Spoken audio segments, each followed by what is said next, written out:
চট্টগ্রাম ও কক্সবাজারে ঢলের পানিতে 4 শিশুর প্রাণহানি।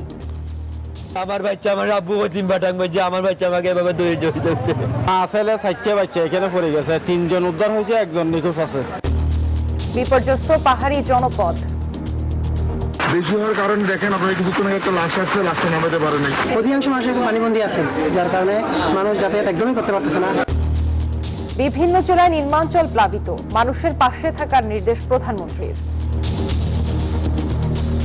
মাননীয় প্রধানমন্ত্রীর নির্দেশনায় বর্তমানে রাষ্ট্র পরিচালনায় থাকা দল বিএনপি এবং সর্বস্তরের নেতাকর্মীরা এই 5 জেলা এবং অন্যান্য জায়গায়ও ক্ষতিগ্রস্ত মানুষের সাথে দাঁড়িয়েছেন, পাশে দাঁড়িয়েছেন।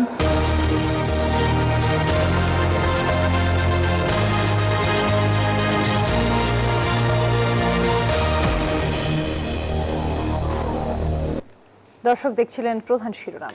এবারে জানাবো অন্যান্য শিরোনামগুলো। জলাবদ্ধ রাজধানীর বিভিন্ন এলাকা, জনজীবনে দুর্ভোগ। মোহাম্মদপুরে হেলে পড়েছে 3তলা ভবন, একাংশে ধস। গণভোট তত্ত্বাবধায়ক ব্যবস্থা 2 সাংবিধানিক বিষয় নিয়ে আলোচনা, বাস্তবায়ন বড় চ্যালেঞ্জ বলছেন বিশেষজ্ঞরা।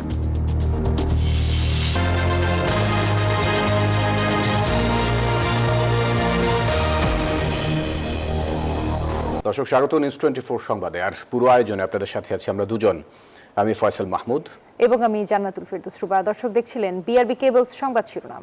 চলে যাব পুরো খবরে। টানা ভারী বর্ষণ আর পাহাড়ি ঢলে প্লাবিত কক্সবাজারের বিস্তীর্ণ এলাকা, দীর্ঘস্থায়ী হচ্ছে বন্যা। স্থানীয়দের অভিযোগ, ঢাকা কক্সবাজার রেল লাইন নির্মাণের সময় পর্যাপ্ত কালভার্ট না রাখায় পানি প্রবাহ বাধাগ্রস্ত হচ্ছে। আর এদিকে ভারী বর্ষণ ও পাহাড় ধসে চট্টগ্রাম, কক্সবাজার ও বান্দরবানে নিহত অন্তত 33 জন। স্থগিত হয়েছে চট্টগ্রাম বোর্ডের আগামীকালের এইচএসসি ও সমমান পরীক্ষা। মেহেদী হাসান সুমনের ক্যামেরায় নাইমাল জিকোর প্রতিবেদনে দেখুন বিস্তারিত। উন্নয়নের প্রতীক হিসেবে নির্মিত ঢাকা কক্সবাজার রেল লাইন এখন বন্যা কবলিত মানুষের প্রশ্নের মুখে। টানা ভারী বর্ষণ আর পাহাড়ি ঢলে প্লাবিত চকরিয়া সহ জেলার বিস্তীর্ণ জনপদ। ভারী বর্ষণে নিম্নাঞ্চল প্লাবিত হবে এমনটাই স্বাভাবিক। তবে 2023-এর পর থেকে চকরিয়ার বাসিন্দাদের ভোগান্তি যেন চরমে। দীর্ঘস্থায়ী হচ্ছে বন্যা, যার কারণ হিসেবে তারা দায়ী করছেন ঢাকা কক্সবাজার সংযুক্ত এই রেলপথটিকে। স্থানীয়দের অভিযোগ, অপরিকল্পিতভাবে নির্মিত রেল লাইন পানি চলাচলের স্বাভাবিক পথ আটকে দেয়ায় দ্রুত নামছে না বন্যার পানি। ফলে দীর্ঘস্থায়ী হচ্ছে জলাবদ্ধতা, বাড়ছে জনদুর্ভোগ। ব্রিজ যেতে ছোট, পানি চলাচল বন্ধ করে যায়, সেই জন্য এখানে পানি টেনে যায় আর কি। মসজিদ, মাদ্রাসা সব ডোবা, ওই গোবিন্দপুরের দিকে ওই কালভার্টের কারণে আমাদের এখানে পানি একটু বেড়ে যায়, পানি কমে না। 500 পরিবার আজকে পানিবন্দী। পৌরসভার একটা এখানে পানি যাওয়ার কোনো একটা কিছু করেনি। স্থানীয় জনপ্রতিনিধিদের ভাষ্য, প্রায় 11,500 কোটি টাকা ব্যয়ে নির্মিত 470 কিলোমিটার দীর্ঘ ঢাকা কক্সবাজার রেলপথে পাহাড়ি ঢলের পানি চলাচলের জন্য পর্যাপ্ত কালভার্ট রাখা হয়নি। ফলে একপাশে পানি আটকে থেকে বসতবাড়ি, সড়ক ও কৃষিজমি প্লাবিত হচ্ছে। 7-10 দিন যদি বৃষ্টি হয় তাহলে পাহাড়ের মাটিগুলো নরম হয়ে অনেক সময় বিভিন্ন ধসে পড়ে। টানা বর্ষণ ও পাহাড় ধসে চট্টগ্রাম, কক্সবাজার ও বান্দরবানে গত 5 দিনে অন্তত 33 জনের মৃত্যু হয়েছে। ঝুঁকিপূর্ণ এলাকা থেকে মানুষকে নিরাপদ আশ্রয়ে সরিয়ে নেওয়া হলেও অনেক এলাকায় এখনো পানি কমেনি।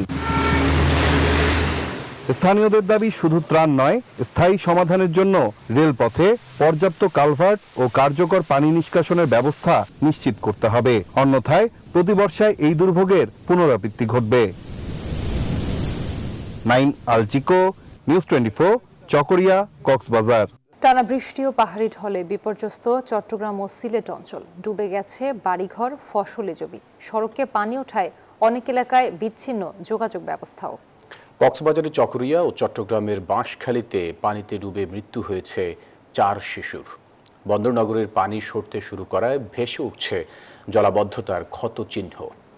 সিলেটের হবিগঞ্জ ও সুনামগঞ্জে অবনতি হয়েছে বন্যা পরিস্থিতির।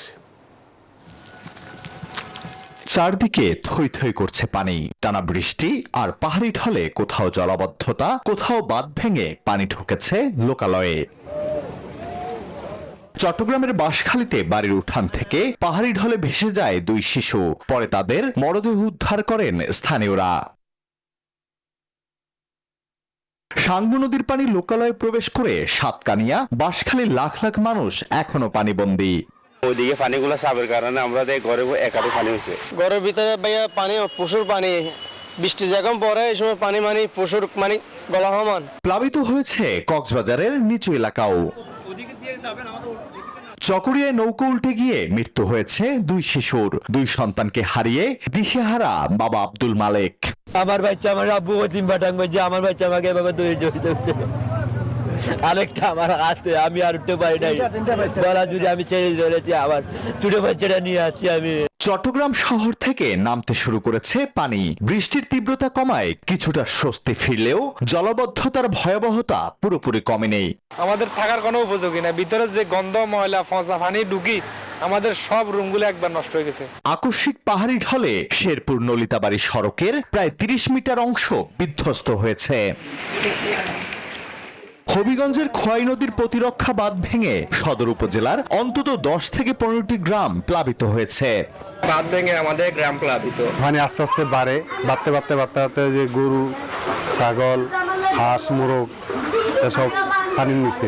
সিলেট ও সুনামগঞ্জ নদ নদীর পানি বৃদ্ধি অব্যাহত রয়েছে। কয়েকটি পয়েন্টে পানি বিপদসীমা ছুঁই ছুঁই।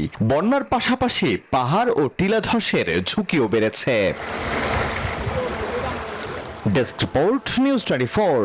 টানা ভারী বর্ষণ ও পাহাড়ি ঢলে পার্বত্য অঞ্চলের জনজীবন বিপর্যস্ত হয়ে পড়েছে।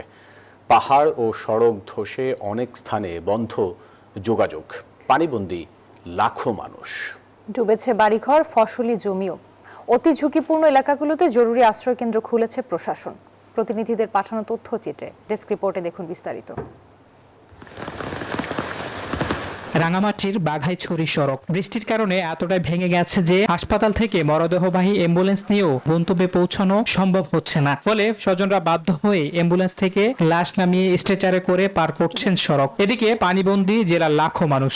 দেখা যাওয়ার কারণে প্রতি বর্ষার সময় এলে এখানে গাড়ি নিয়ে জনদুর্ভোগ এবার অত্যন্ত বেশি হওয়ার কারণে দেখেন আপনারা কিছুক্ষণ আগে একটা লাশ আসছে, লাশটা নামাতে পারে নাই। এই রাস্তার দুর্ভোগের কারণে আমরা পুরা মারিসায় লাশটা পৌঁছে দিতে পারি নাই।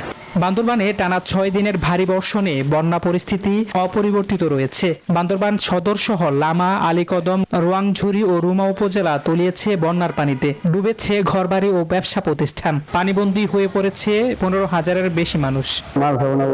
সরাইতে পারি নাই, খাওয়া লয় অনেক কষ্ট আছে। আর এই অবস্থায় মানুষগুলো বেতালে আছে। অধিকাংশ মানুষ পানিবন্দী আছেন, যার কারণে মানুষ যাতায়াত একদমই করতে পারতেছে না।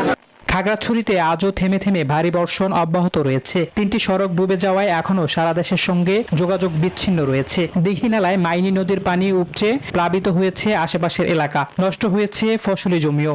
জমিনের মধ্যে অনেক পানি উঠে আর ওই যে ফসল ধানের জমিন ডুবে গেছে। জমি গাছ সম্পূর্ণ পানির নিচে ডুবে যায় এবং বড় ক্ষেতের যাবতীয় যা কিছু আছে সব পানির নিচে পড়ে যায়। এদিকে টানা কয়েকদিনের ভারী বর্ষণে কক্সবাজারে সৃষ্ট দুর্যোগ পরিস্থিতি ধীরে ধীরে উন্নতি হচ্ছে। তবে জেলার অনেক নিম্নাঞ্চল এখনো প্লাবিত। পাশাপাশি পাহাড় ধস ও ভূমিধসে গত কয়েকদিনে অন্তত 20 জনের প্রাণহানি হয়েছে। Desk report, news 24। চট্টগ্রামের বন্যা দুর্গত এলাকা পরিদর্শন করেছেন বাংলাদেশ জামায়াত ইসলামের আমির ও বিরোধী দলীয় নেতা ডক্টর শফিকুর রহমান। বাঁশখালী উপজেলার বন্যা কবলিত বিভিন্ন এলাকায় ক্ষতিগ্রস্ত মানুষের খোঁজ খবর নেন, তুলে দেন ত্রাণ সামগ্রী ও আর্থিক সহায়তা। বিত্তবান, সামাজিক ও স্বেচ্ছাসেবী সংগঠন সহ সবাইকে সামর্থ্য অনুযায়ী বন্যা দুর্গতদের সহায়তায় এগিয়ে আসার আহ্বানও জানান তিনি। এছাড়াও আমাদের পক্ষ থেকে আমাদের সীমিত সামর্থ্য অনুযায়ী আমরা এই বিপন্ন মানুষের পাশে দাঁড়াবো। বিশেষ করে নিহত পরিবারগুলোর পাশে আমরা কিভাবে দাঁড়াতে পারি সেটা আমরা চিন্তা করছি। চলমান দুর্যোগে প্রশাসনকে জনগণের পাশে থাকার নির্দেশ দিয়েছেন প্রধানমন্ত্রী তারেক রহমান, জানিয়েছেন সরকার প্রধানের উপদেষ্টা ডক্টর মাহদি আমিন। দুপুরে রাজধানীর সরকারি বাংলা কলেজের এক অনুষ্ঠানে তিনি কথা জানান। বলেন, বন্যায় ক্ষতিগ্রস্তদের পাশে থাকার জন্য বিএনপির নেতাকর্মীদেরও নির্দেশনা দেওয়া হয়েছে। প্রধানমন্ত্রী সার্বক্ষণিক কবলিত এলাকার খোঁজ খবর নিচ্ছেন। মানবিক মূল্যবোধের ভিত্তিতে দেশ গড়তে সবার প্রতি সহযোগিতার আহ্বানও জানান মাহদি আমিন।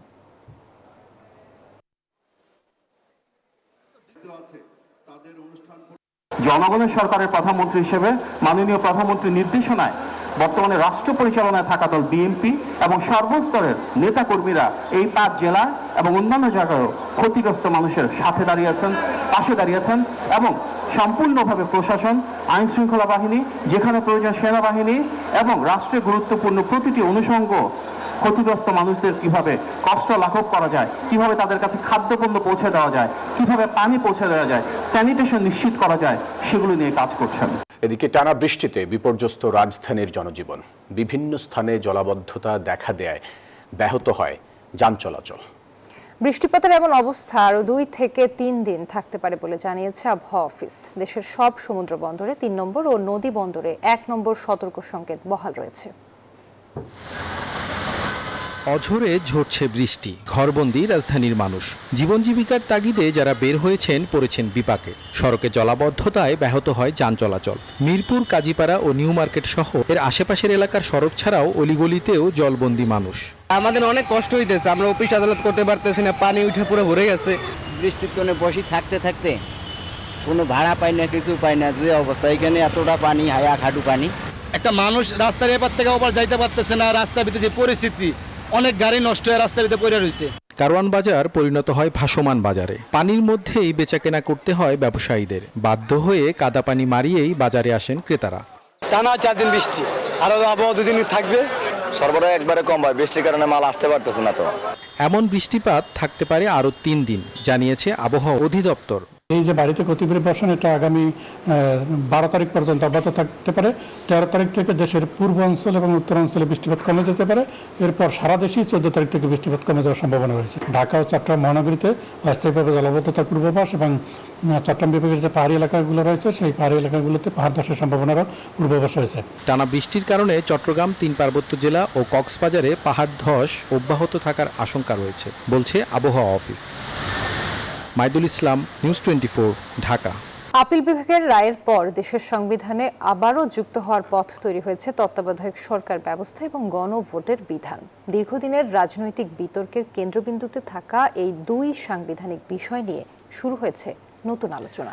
কেউ একে গণতন্ত্র ও জনগণের মতামতের প্রতি সম্মান জানানোর উদ্যোগ হিসেবে দেখছেন, আবার অনেকেই বলছেন সুষ্ঠু বাস্তবায়নই হবে সবচেয়ে বড় চ্যালেঞ্জ। বিস্তারিত জানাচ্ছেন মাহমুদ হাসান। তত্ত্বাবধায়ক সরকারের অধীনে সর্বশেষ জাতীয় নির্বাচন হয়েছিল 2008 সালের 29 ডিসেম্বর। পঞ্চদশ সংশোধনীর মাধ্যমে এই ব্যবস্থা বাতিলের পর দলীয় সরকারের অধীনে 3টি বিতর্কিত নির্বাচন হয়, যাতে অনেকেই ভোটাধিকার প্রয়োগ করতে পারেননি। আপিল বিভাগের রায়ে আবারও সংবিধানে তত্ত্বাবধায়ক সরকার ও গণভোট ফিরিয়ে আনার সুযোগ তৈরি হয়েছে। জেনজিদের প্রত্যাশা, এর মাধ্যমে নিরপেক্ষ নির্বাচন হবে, সুসংগঠিত হবে গণতন্ত্র, প্রাধান্য পাবে জনগণের মতামত। তত্ত্বাবধায়ক সরকারের অধীনে যদি কোনো নির্বাচন অনুষ্ঠিত হয়, সেটি প্রশ্নের ঊর্ধ্বে থাকবে এবং বাংলাদেশের মানুষের গণতন্ত্রের জন্য এই ব্যবস্থা কার্যকারী ভূমিকা হিসেবে পালন করবে। জনগণের ভোটাধিকার প্রয়োগের যে ব্যাপারটা বা তাদের যে মতামত বা পূর্ণ স্বাধীনতার যে ব্যাপারটা, এটা কিন্তু ফুটে উঠবে। আবার জনগণের স্বার্থ সংশ্লিষ্ট বিষয়গুলোকে প্রাধান্য দিয়ে যেন গণভোটের রায় সম্পাদিত হয়, সংশোধিত হয় এবং পুনর্বহাল বা পুনর্বর্তিত হয়। সাধারণ মানুষ বলছেন, নির্বাচন নিয়ে আর যেন কোনো অনিশ্চয়তা বা বিতর্ক তৈরি না হয় তা নিশ্চিত করতে হবে। তত্ত্বাবধায়ক সরকার ব্যবস্থা যদি সঠিকভাবে একটি নির্দলীয় নিরপেক্ষ সরকার গঠন করতে পারে সেটা ভালো, কিন্তু তত্ত্বাবধায়ক সরকার ব্যবস্থা ভালো, কিন্তু সেটা সঠিক প্রয়োগ করতে হবে। জাতীয় যে কোনো গুরুত্বপূর্ণ সিদ্ধান্তের জন্য জনগণের সবার অপিনিয়ন বা মতামতটা জরুরি। তত্ত্বাবধায়ক সরকার থাকা বা একটা নিরপেক্ষ সরকার থাকলে পরবর্তী নির্বাচনটা সুষ্ঠু হওয়ার একটা বড় সম্ভাবনা থাকে। দলীয় কোন্দল এবং প্রত্যেকটা সরকার তাদের নিজেদের আন্ডারে সবকিছু রেখে এবং নির্বাচনটাকে একটা বানচাল করে দিত। এর মাধ্যমে আমাদের গণতান্ত্রিক যে অধিকার, এটা আবার পুনর্বহাল হবে এবং প্রতিষ্ঠিত হবে।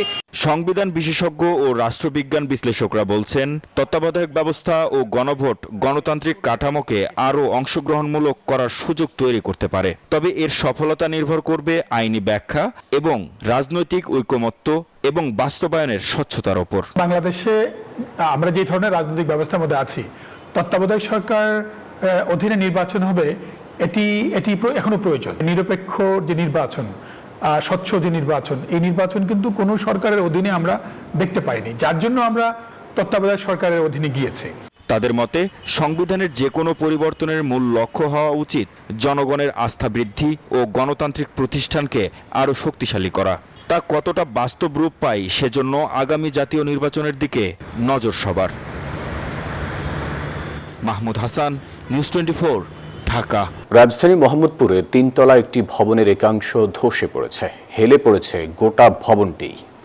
কেউ হতাহত না হলেও স্থাপনাটি নিয়ে চরম উদ্বিগ্ন স্থানীয়রা। জীবনের ঝুঁকি নিয়েই এখনো ভবনটিতে অবস্থান করছেন বাসিন্দারা।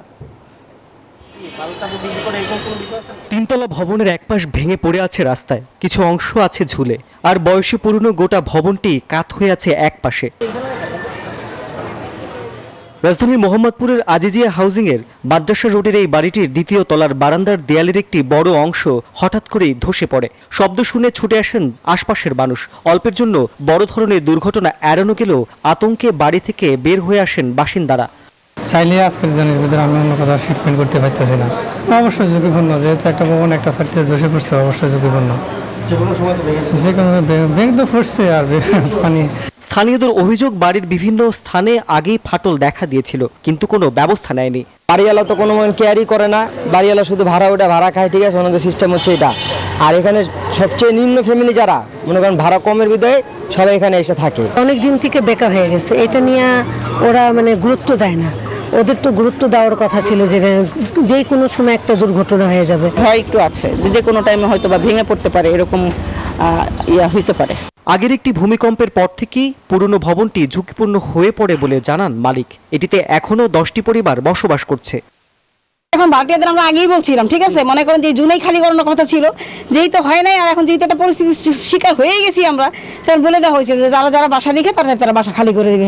বিশেষজ্ঞরা বলছেন, সময় মতো ভবনের কাঠামোগত পরীক্ষা ও সংস্কার না করলে যে কোনো সময় বড় ধরনের দুর্ঘটনা ঘটতে পারে। এটা দেখার দায়িত্ব ইমারত বিধিমালা অনুযায়ী রাজুকের, কিন্তু বাস্তবতা হচ্ছে রাজুকের পক্ষ থেকে যারা পরিদর্শক আছেন এবং অন্য যারা পরিদর্শক যারা আছেন, তারা এই ধরনের নির্মাণ প্রক্রিয়াতে তাদের একটা নজরদারিতে দেওয়ার ব্যাপারে গাফিলতি আছে। এখন রাজুক যদি নজরদারি না বাড়ায়, তাহলে কিন্তু যে কোনো সময় ভূমিকম্প ছাড়াই কিন্তু ভবন ধস বা ভবন হলে পারাপার ভবন কলাপস করা এই ঘটনা ঘটতে পারে এবং এটা আমাদের অনেক ধরনের প্রাণহানি হতে পারে। ভবনটি নিয়ে দ্রুত কার্যকর ব্যবস্থা নেওয়ার দাবি জানিয়েছেন স্থানীয়রা। রাশেদ রায়হান, নিউজ 24, ঢাকা। জমানো টাকায় কাল হয়েছে নরসিংদীর মেথিকান্দা রেল স্টেশনের পরিচ্ছন্নতা কর্মী বাক প্রতিবন্ধী ববি বেগমের। তাকে হত্যার ঘটনায় নরসিংদী ও ব্রাহ্মণবাড়িয়া থেকে 5 জনকে গ্রেফতার করেছে র্যাব। দুপুরে কারওয়ান বাজারে র্যাবের মিডিয়া সেন্টারে সংবাদ সম্মেলনে এসব কথা জানানো হয়। নরসিংদীর মেথিকান্দার রেল স্টেশনের প্ল্যাটফর্মে আর দেখা যাবে না বাক প্রতিবন্ধী 70 বৃদ্ধা ববি বেগমকে। সবাই তাকে চিনত বুবি নামে। 25 বছর ধরে বিনা পারিশ্রমিকে প্ল্যাটফর্ম ঝাড়ু দেয়া, শৌচাগার পরিষ্কার সহ বিভিন্ন পরিচ্ছন্নতার কাজ করতেন বুবি। থাকতেন স্টেশনের একটি পরিত্যক্ত ঘরে। যাত্রী ও স্থানীয়দের সহায়তায় চলত তার দিন। সেখান থেকে একটু একটু করে টাকা জমাতেন। এভাবে জমে যায় 40,000 টাকা। সেই টাকা ছিনিয়ে নিতে গত শনিবার রাতে হামলা করে কয়েকজন, মারধরও করে। গুরুতর আহত হয়ে কয়েকদিন মৃত্যুর সঙ্গে লড়াই করে মঙ্গলবার রাতে মারা যান তিনি। এমন খবরে নিন্দার ঝড় উঠে সামাজিক যোগাযোগ মাধ্যমে। এরপর মামলা হলে মাঠে নামে আইন শৃঙ্খলা বাহিনী। গ্রেপ্তার হয় নরসিংদী থেকে 3 জন ও ব্রাহ্মণবাড়িয়া থেকে 2 জন। এখানে আমরা 5 জনকে গ্রেফতার করেছি। তার মধ্যে সাক্ষী দিয়েছে এমন আছে, সিসিটিভি ফুটেজ দেখেছি এরকম আছে, তথ্য প্রযুক্তির সহায়তা আছে। আরো অনেকের সাথে আমরা প্রাথমিক জিজ্ঞাসাবাদ করেছি, তো তারা অবশ্যই সম্পৃক্ততা পাওয়া গিয়েছে বিধায় তাদেরকে আমরা আইনের আওতায় নিয়ে এসেছি। এরপরেও তদন্তকারী কর্মকর্তা ফার্দার তদন্ত করবেন এবং বিচারিক প্রক্রিয়ার মাধ্যমে চূড়ান্ত সত্য উদ্ঘাটিত হবে। র্যাব জানায়, গ্রেপ্তার 3 জনের নামে আগে থেকেই মাদকের মামলা রয়েছে। এই ঘটনায় আরও কেউ জড়িত থাকলে তাদেরও আইনের আওতায় আনা হবে। আমরা মোট 5 জনকে শনাক্ত। রাজু মাহমুদ, নিউজ 24, ঢাকা। দর্শক, এই ছিল নিউজ 24 সংবাদে। ধন্যবাদ।